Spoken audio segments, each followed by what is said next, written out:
welcome you all on this Zoom live stream and on YouTube.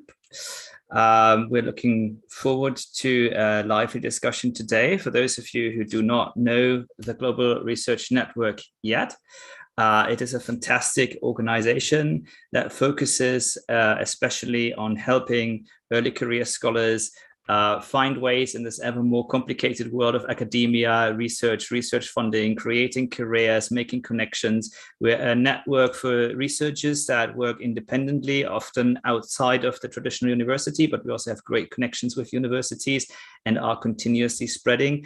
Our goal is to bring people together with ideas, with activism, with research, with discussion and dialogue.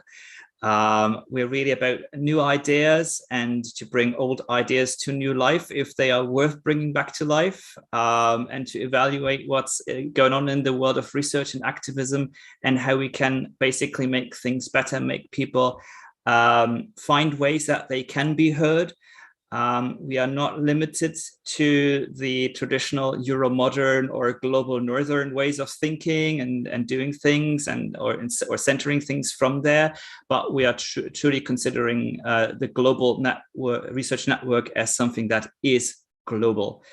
My name is Alex Stringel. I am the senior fellow and supervising fellow for the think tank Climate and Energy. My job is usually fairly easy. I have three amazing junior fellows who, in a sense, do all the work that they want to do in this think tank, like organizing this amazing event. We had events before, such as a nice introductory event starting the think tank last December, where we could have somebody from the IPCC speak to us. Today, we're talking about the tiny house movement and ideas from people who actually know it, not just academically, also academically, of course, but certainly also very much in practice, and who really care about how it's done and what it means for people who actually have to live in environments where it is not always easy to find good living circumstances that are also fitting with the environmental changes we are all experiencing. One heat wave after the other, one flood after the other, etc., where how we live becomes ever more important in how can we cope with what's going on, but also looking forward, how can we not make it worse through the ways we are living. I will briefly introduce our two speakers as briefly as I can, because we are running a little bit late, and then give it over to Camelia Biswas, one of the amazing junior fellows in the think tank, who will moderate this event. Okay, so we have Dr. André Stephan, who's an assistant professor in the Faculty of Architecture, Architectural Engineering and Urban Planning at the UC Louvain in Belgium. I know he has worked in Australia, in Belgium, as well as in Lebanon. He has worked for the United Nations as a consultant, if I'm correct. His amazing academic CV on his university website, as his informative Twitter and other media where he pops up like articles and the conversation, really enlightening and really give a good overview of the amazing work that he's doing. We have as our speaker number two, the senior structural engineer at Webcos Limited in India, Poulomi Biswas, who is, I think now, almost 20 years of experience in the field of structural and civil engineering. She holds a bachelor degree from Jaipur University in construction engineering and a PG degree in project management.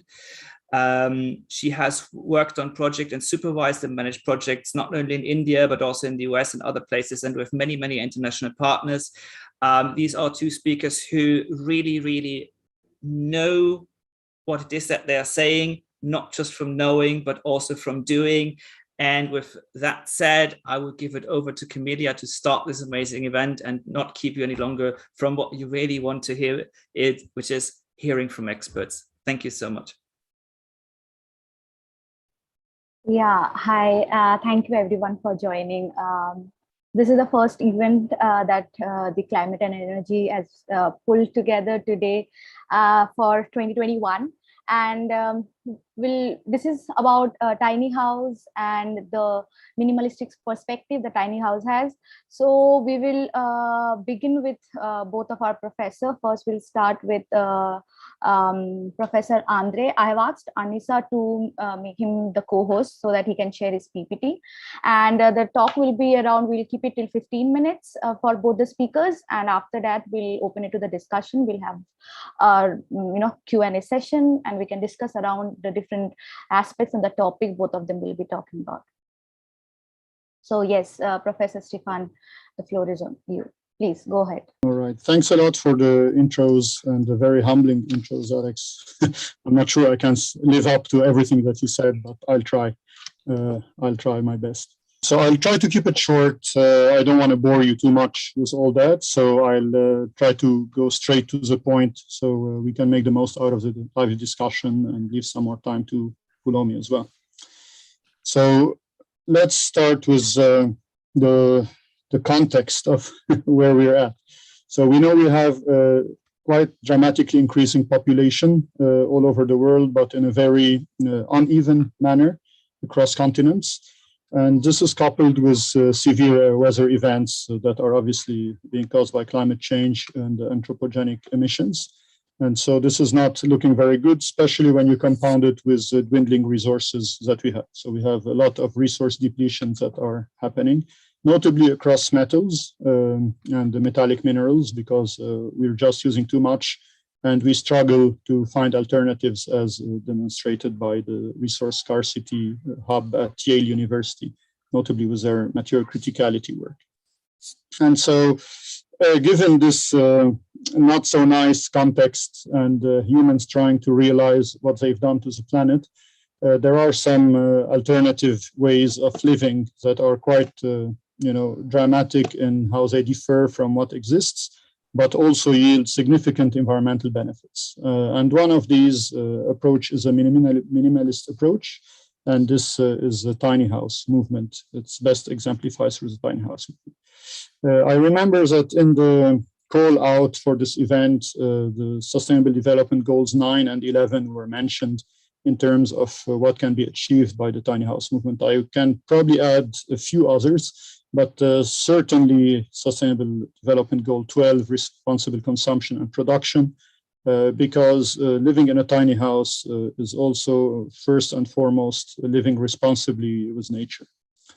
And so why is that? Well, we did some work now, it's 5 years back now, time flies, back in Melbourne about the house sizes and energy use in Australia. Australia has the largest houses in the world, which is not the best example to follow. They have also great tiny houses popping up in Australia, so it's really across the spectrum. But on average, I think the Victorian house, so in the state of Melbourne, is around 240 square meters for a new house, not an apartment. That's quite massive given the amount of resources we have per capita on a planet basis or globally. And so in order to better understand the effect of all of this from a quantitative perspective, we did a study with Rob Crawford at the University of Melbourne, and we ran a parametric analysis where we actually gradually increased the house sizes parametrically from 100 square meters to 392 square meters. And we ran the simulations for 2, 3, 4, and 5 occupants. And the trend is very obvious. We knew that as the house grows, the energy use would grow, but we didn't know what trend it would follow. And we couldn't compare before that, different household sizes with different house sizes. And it's pretty staggering, the difference. So someone living in a 100 square meter house with, let's say, 2 people living in a 100 square meter house use less than half of 2 people living in 392 square meters or even 300 square meters. If you take the 240 square meters, which should be the average of these two, roughly speaking, it's almost double. Also, the area is a little bit less than double. And so what we've established is that as house size grows, energy use grows. That's energy for operation, so heating, cooling, appliances, etc., but also embodied energy. This is what you see in dark and gray at the bottom. And you see jumps over here because of the extra amount of materials that you need to invest to construct a much bigger house. But we had a big gap down here. We went down only to 100 square meters, and we wanted to push it a little bit further to check what happens when you go down that track and see how far you can go, basically. And this is where the tiny house pops up. I would like just to quickly introduce life cycle assessment as well, because this is what we've used in the tiny house study. So when you look at the life cycle of a building doesn't just appear from thin air. It starts from the extraction of raw materials from the ground to material manufacturing and processing, the construction stage, the use stage, and then the end of life, or hopefully the reuse in terms of circular economy. Now, using this framework, we wanted to quantify and compare a tiny house for which we got the plans that is actually built now in Australia. It wasn't when we got the plans, compared to a standard, 200 square meter house in Australia.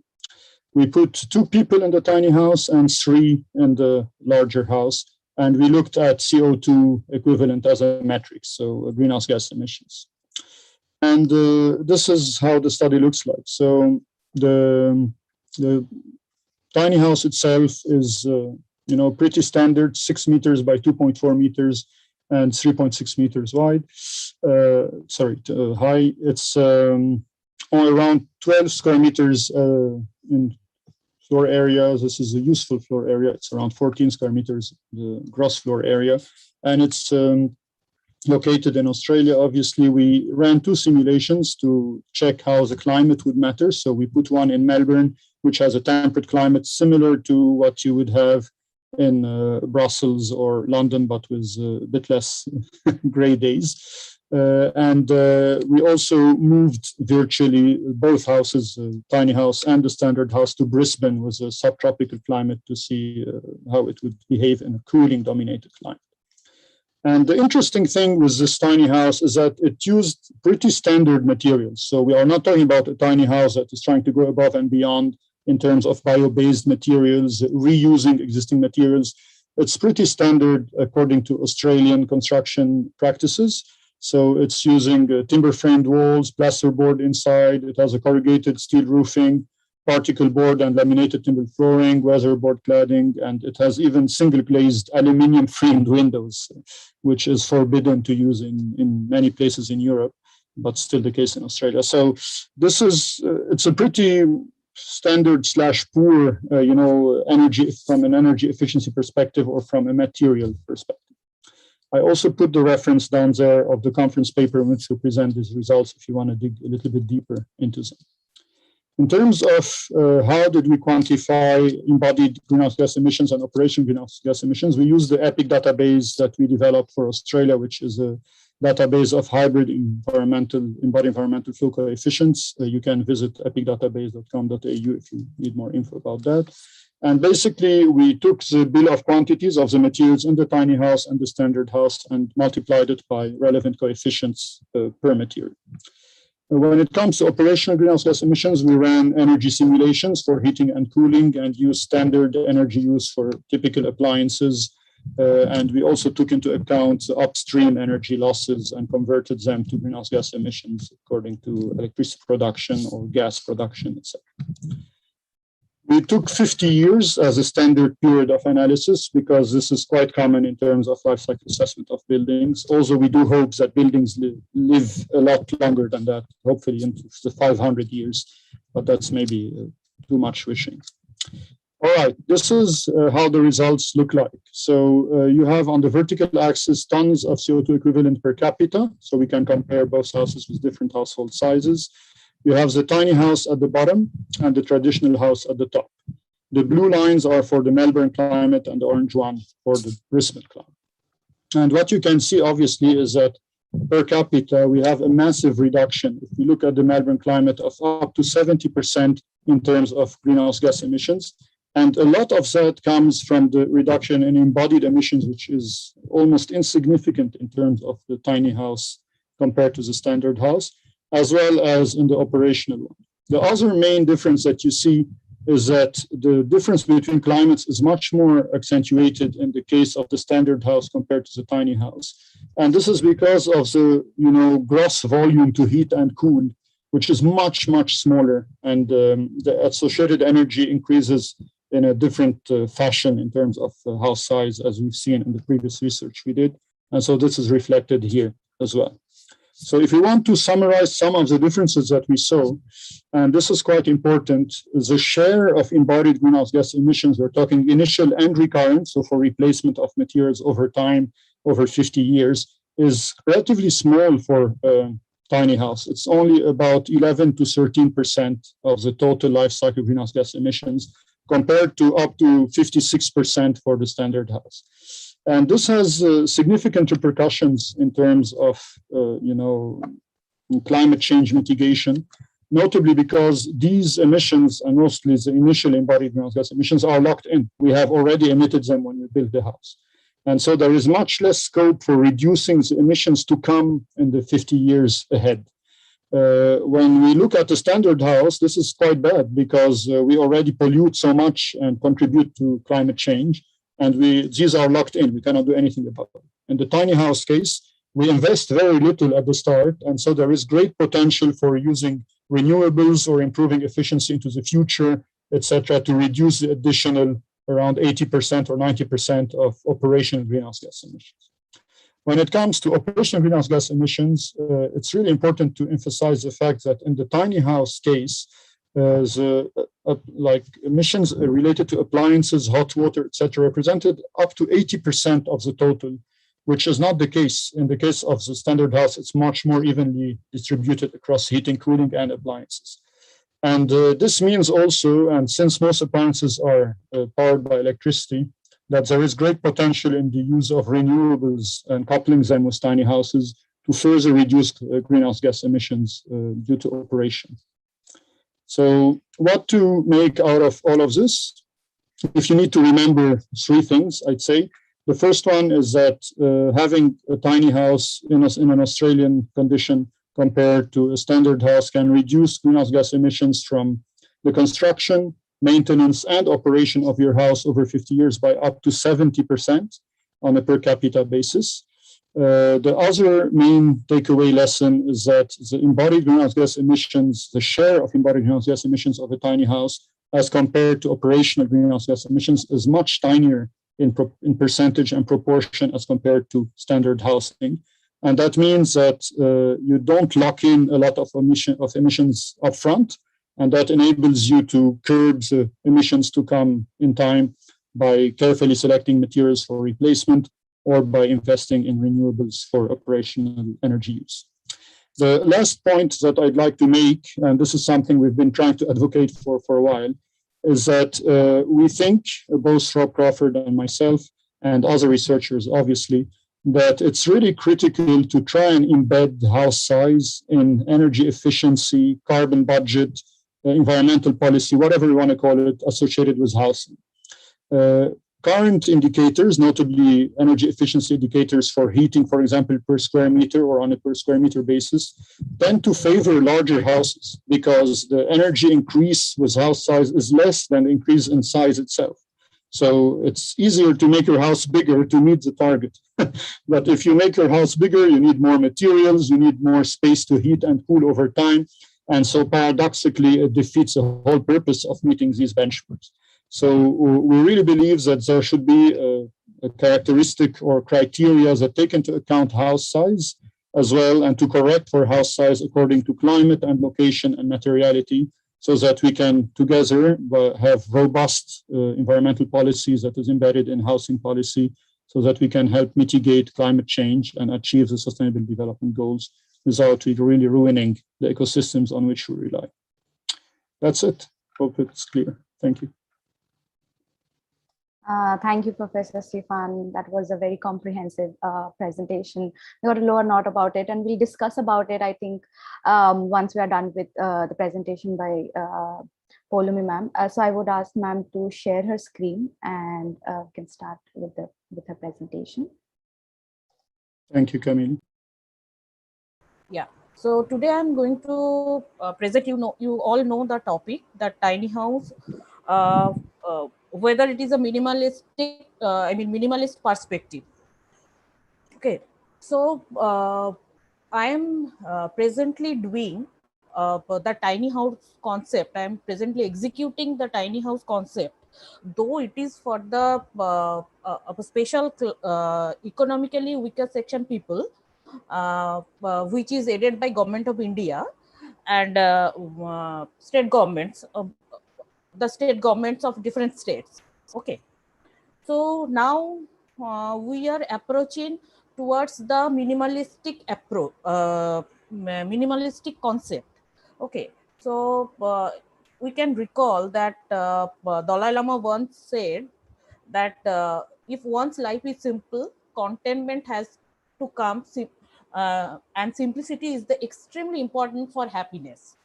Okay, though it's a different kind of concept, but now as in India, space is very much very constant. For that's why we need to resort to the tiny house concept, uh, and for reducing the carbon footprint as well. So the tiny house movement started during the World War II, and especially in the field of visual art and music. But minimalism in music often features repetition and gradual variation, though. And minimalism is much more like uh, it is a state of mind where we can see calmness with living with less and letting go which is not required anymore, uh, which is not serving any purpose to us anymore. So in present days, in average area of house in the United States is kind of 2,500 square feet. Okay, but if we go for tiny house concept, it will come down to 400 square feet. That is the minimum requirement of tiny house. Uh, it is a, we can say that tiny house is a full-fledged dwelling unit in a small scale. And as I said earlier, it was originated in the United States. Uh, Less is more, that is the concept. And if we can go by the numbers, we can see that tiny house versus the average house, I mean, which is around tiny house is around the average size of the tiny house is 400 square feet, whereas average area of an average house is around 2500 square feet. Okay, so here the cost is less, the building cost, the material cost, and the financial burden is also less for the tiny house than the average house. Okay, so 70% of the people can have their own houses, and 68% of residents have no mortgage. I mean, they can build their tiny houses by their own. In comparison to 35% of the residents have no mortgage. It's kind of almost double the percentage. And if we go by the carbon footprint, carbon emission, or environmental impact, so we will see that for tiny house, the CO2 emission is 2,000 pound per year, whereas it is 14 times higher for average houses. It's 28,000 pound of CO2 per year. Okay, so though initially the tiny house movement originated in the US, but it is a uh, uh, growing concept all across the world. So after US, UK, Germany, Spain, Netherlands, New Zealand, and Australia have started that tiny house movement as well. For everything has got some pros and cons. So if we concentrate on the pros of the tiny houses, we will see that that is the less financial burden on who is owning the house or building the house, because cost is cheaper. Maintenance cost, construction cost, and the renovation or repair cost whatever. Less space means less area to clean. Less space mean less consumption of energy. Small space means heating and cooling will be less and build in energy efficiency. Tiny houses with like giant impact on the planet Earth. As I mentioned earlier, that CO2 emissions will be much lesser than the average houses. Cons, there are some cons as well. So the resale value is less. The cleaning operation, we need to clean more often than usual for the average houses. Less space means more unsustainable packaging. Cooking is tricky, and the sewerage disposal is really tricky for because the plumbing system is kind of complicated in the tiny houses. So this is the sample floor plan. Here in India, what we are executing presently, the square feet is 460 square feet, so it's a little bit higher than the baseline base area, the minimum area requirement for a tiny house, that is 400 square feet. And that is kind of 1 BHK apartment house. Like the concept is 1 BHK apartment house for the tiny house living. Now we will be talking about the tiny house movement in India. You know that the population is almost 133 crore in India. So it is more living space is required in India now. As population is rising and living spaces are getting smaller day by day. So tiny house is the I wouldn't say only solution, but an appropriate solution to cater the need of the living spaces of that much of mass in India. And building, so we are coming up with some innovative ideas to accommodate the people in a tiny space in India. So and the millennial people are millennial people are seeking these kind of tiny houses for their living in India, because they are also becoming financially independent, and for the tiny houses the affordability is also there, so they can afford those tiny houses as well.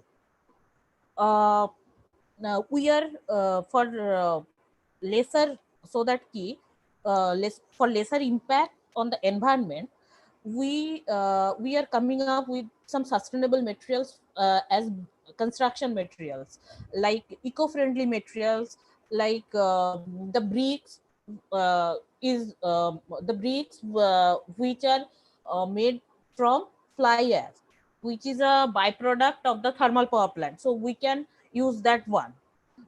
We can use eco-friendly tiles, we can use bamboo for roofing cladding and wall cladding as well. Straw, we can use straw, rice husk, coconut husk, like that.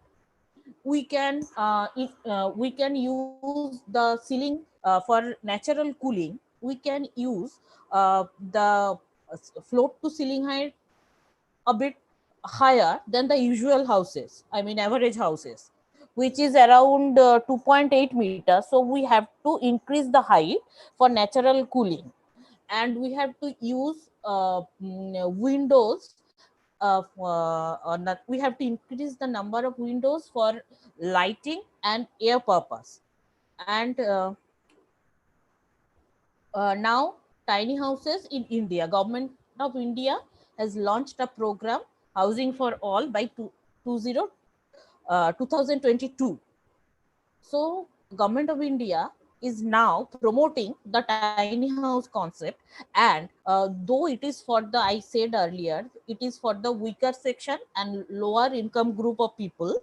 So government, central government and state government, uh, uh, they are arranging some money, and a very small percentage of that, the average cost is about 5 to 6 lakh, and a very small person, the beneficiary has to give a very small percentage of that cost, and the government of India and state government is sharing the most of the cost for that tiny house construction. Will India embrace the tiny house movement? In the context of housing trend, India is a diverse nation. Whether India will welcome the concept of tiny house? Yes, because of the space scarcity and to reduce the carbon footprint and cater the need of the living space, India will embrace that concept of tiny house. So, as I said earlier, both central and state governments are working together for weaker sections, economically weaker section and lower income group of people to accommodate them in those tiny houses. So there are also some observation I have come across that the average size of a home is now on downward trend.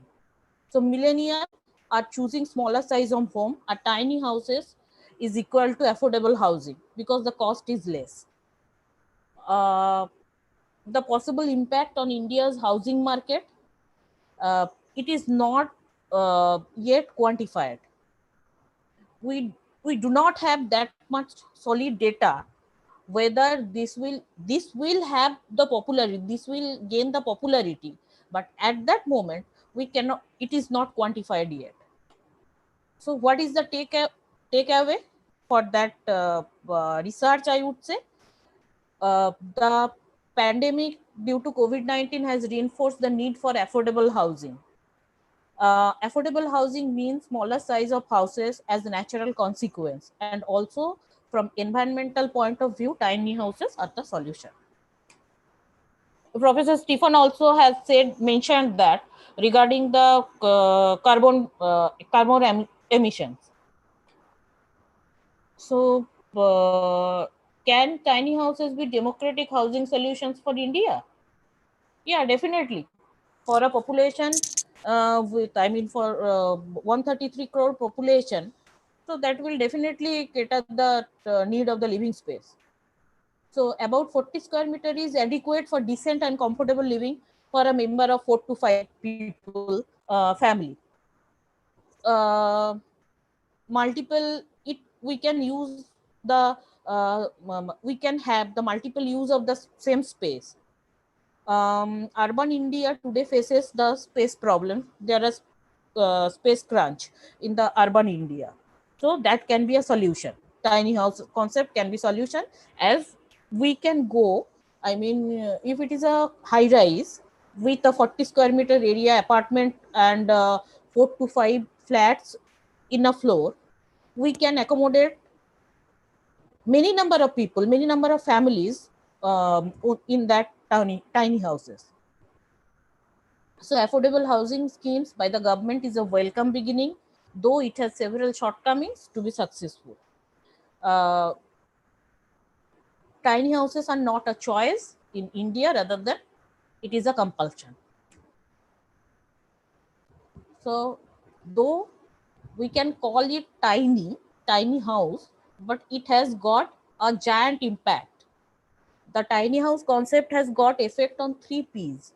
Like number 1 is planet Earth.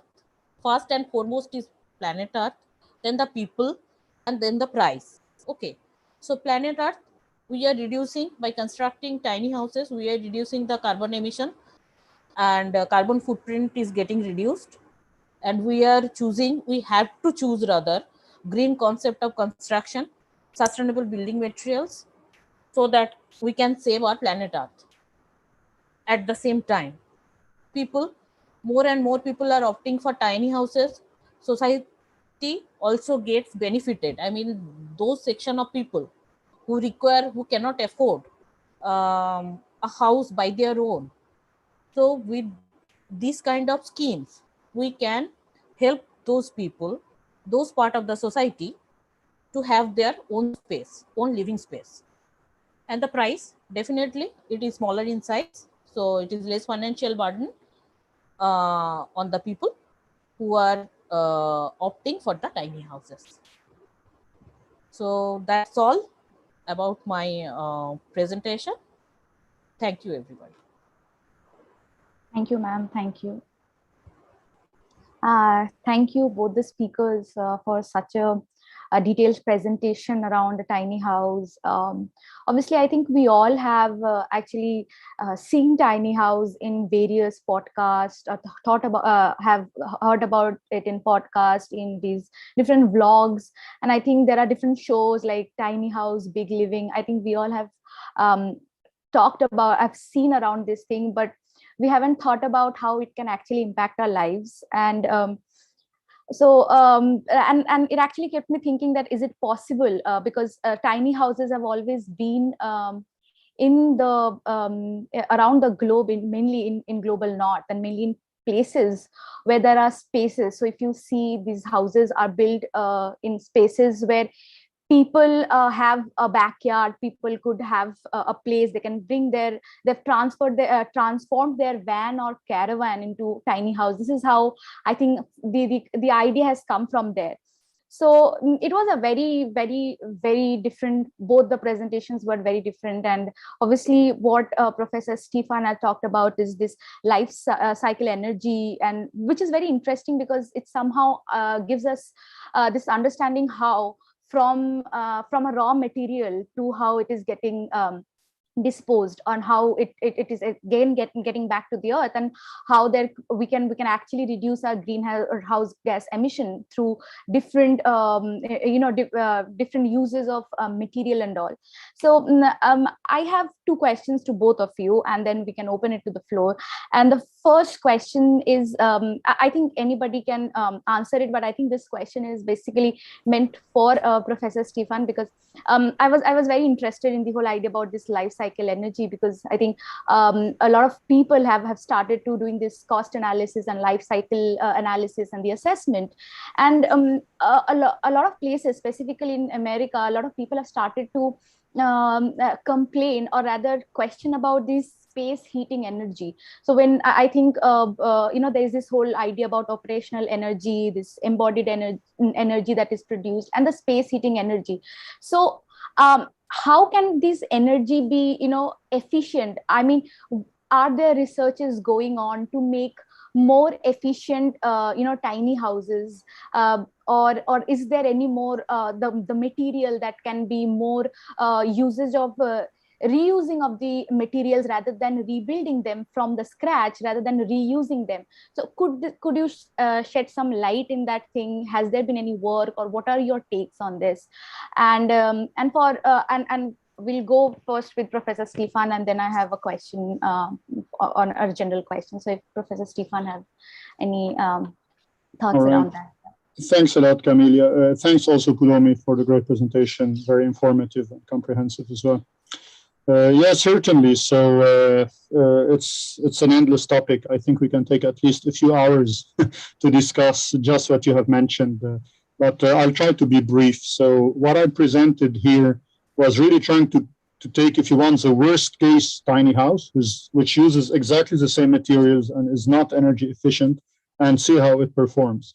And even in that case, we saw a 70% decrease in energy use, total energy use, and obviously greenhouse gas emissions, I mean. So in terms of how to improve energy efficiency for tiny houses, I think one of the main challenges of tiny houses, notably in cooling dominated climates, is overheating. Because it's such a tiny space and you need to have a relatively large opening as a ratio of the floor space, you can get a lot of direct sunlight exposure. And so you need to be quite wary in terms of, sun shading and protection and orientation. Now, the good thing is that you can orient your house relatively dynamically. so that can help as well.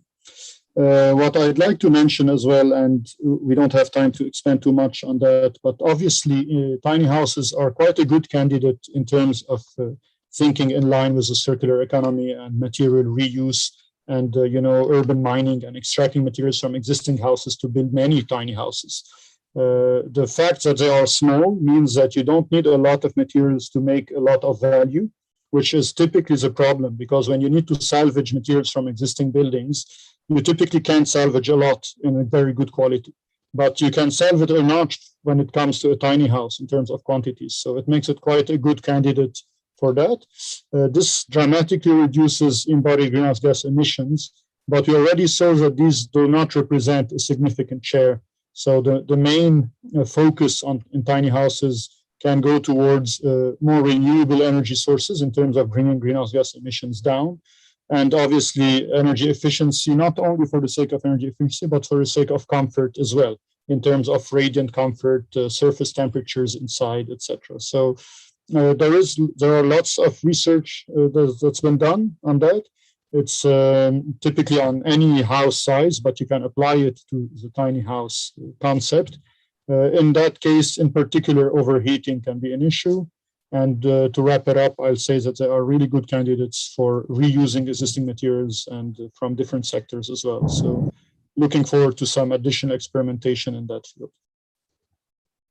Yeah, thank you, Professor Stephan. It actually gives us that obviously there is a lot of research that's been going around in this topic, and specifically, obviously in India, this whole concept is still new. It has been seen from a very different angle. I think what Poulomi ma'am has talked about it, and I was just wondering, and it's a question to both of you, and I think the question for the panel, and because I am a social scientist, and I was wondering because when we are talking about building a tiny house, it still requires a sort of an access to, money, because access to personal loans and land to build.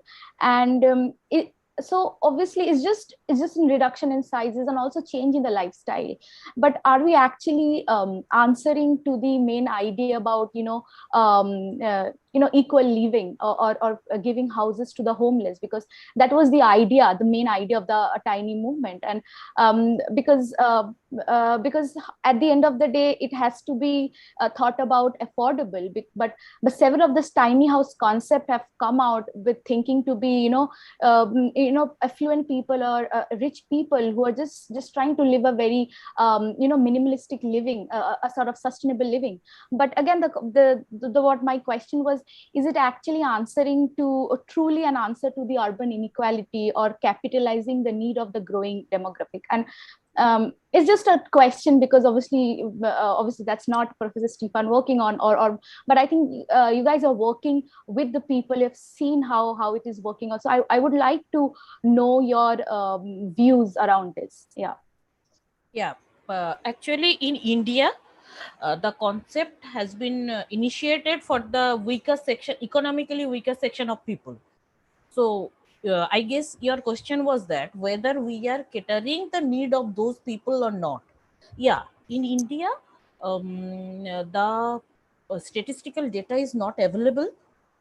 How many rich people are opting for that for tiny house? Joining the tiny house movement.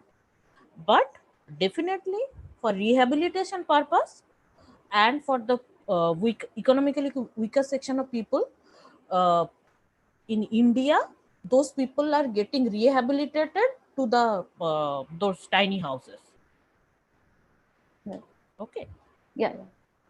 But I have but the data is not available for that.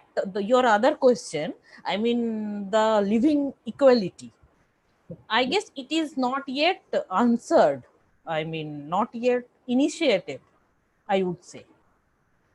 That urban equal living, what you were talking about. But the other question, yes. That section of people, the living space need are being addressed. Okay. Professor Stephan, what is like, how are these things? Because obviously your work, whether it's Australia or Netherlands, people, obviously the living standard, the living, the ratio, the population size is completely different than what you find in developing countries. But is it actually meeting these goal that actually tiny house movement had started with? Like, I think it's a very good question, and it has very different answers depending on where you're at in the world. In terms of developing economies, I can certainly see the benefit in terms of converting it to a type of affordable housing. And this can certainly be the case in developed economies as well. I think there needs to be more aggressive messaging about what is, what we used to call the American dream or the Australian dream, or you name it. And typically that's a massive house with a massive garden, with a dog playing and a pool, etc. But if everyone lived like this, we need to go colonize a few extra planets, because certainly we don't have enough for everyone. And so there is a need to take this a little bit by the horns and try to focus, as I mentioned, in terms of policy on house size as well. Now, in terms of acceptability and receivability of the tiny house concept as an alternative to typically, let's say, the apartment I'm living in right now in Brussels, which is 80 square meters for 4 people, already you can say that, it really varies, the notion of space. If you go to Tokyo, if you go to Paris, if you go to London, if you come to Brussels, if you go to Mumbai, to Shanghai, if you go to Santiago de Chile, there are very different perceptions in terms of what is an adequate space for living. But in most places, a typical tiny house with just 12 square meters, 14 square meters, for a family, for example, it can be a little bit challenging in terms of needs. Let's say you have a family of 4, in terms just of the distribution of spaces, etc. So I would say that in terms of it being generic, solutions that can be applied everywhere, I would certainly say no. If it is a solution among a range of tools that we can use in terms of providing affordable housing that is environmentally performative as well, I would say certainly yes. But this needs to be done on a market-by-market basis, and depending on the appetite, and there needs to be a lot of additional education and raising awareness about the true cost of having an extra room or 2 in a house from an environmental perspective, not only in your money, in your pocket. I'll stop it here because we can go on and on about the fact that environmental costs are not factored into monetary costs, and that's right. Why, etc. But that's another discussion. Thank you, and thank you both the speakers. And it was a fantastic presentation from both of you. Give us a lot of information about tiny house, and I would open it to the public here, to the people, and if they want to ask any question. I think in the chat box we have one question. I think this is for Professor Stephan. So this is by Dr. Pratik Mundal, and he says that how much has the greenhouse gas emission gone down in comparison to the big house, and what is the lifespan of the tiny house per se? I mean, sure. Thanks, Emma. Yeah, I had a look at the chat. I think, the first part of the question, I think I addressed. I'm not sure, but correct me if I'm wrong. I did mention that the total greenhouse gas emissions were down by 70% per capita basis, which is quite significant. Now, the second part of the question is very good and very interesting. What is the lifespan of a tiny house? I will be very honest, I don't know. I don't think many people know. We don't really have, I think, enough, precedent, and time has passed since we built the first tiny houses, and to see how durable they are in time. I don't see why they cannot last decades, even more than a century. There is no reason why this is not the case. We have wooden houses in Sweden that have been there for 1,000 years, in Lund, in Switzerland as well. So I don't see why that cannot be the case for a tiny house as well. Crossing my fingers for 1,000 years, but let's say, 50 to 80 at least. And then, knowing that, there will be some challenges in terms of what happens when we meet that end of life and how we can design for disassembly, etc. But I will just remind everyone that the best asset of a tiny house is the fact that it is small. And because it is small, you don't have a lot of quantities to deal with. You can pay a lot of attention to detail to make things very well. And, you can design for disassembly in the true sense of the meaning. And then you can plug in, renewables, etc., at a very low cost because you don't have such demand, and power them in an efficient way. I'll stop it here. Thank you. Is there anyone who would want to ask a question? They can unmute and they can ask.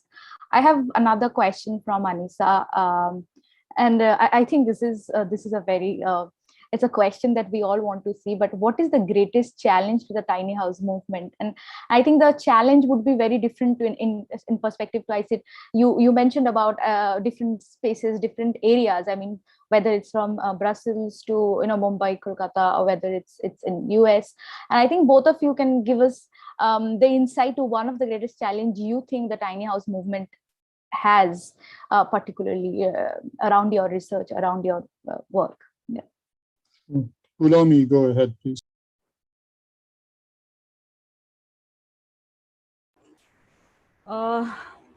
Mindset, I would say. People have to really think about the effect of the bigger houses or bigger living on us, on the planet. So the mindset has to get changed, and that is the main challenge. Yeah, Professor. Yes, thanks for that insight. I think, I mean, just quickly, I think that the tiny house movement, I mean, this is not going to be the benchmark for every single piece of housing around the world, right? This is not what we're heading towards right now. I hope I'm wrong, but from what I see, I don't think that this is going to be the benchmark and everyone will live in a tiny house. This being said, because a tiny house is at such an end of the spectrum of house size and all of that, it is an advocacy in itself. And so it is like, environmental progressive groups and raising awareness. So the fact that people can build tiny houses sends a message. The fact that people live in tiny houses, whatever their background is, sends a message and reminds others of the necessity and the fact that, smaller living, what are its benefits and how it can benefit us and the planet.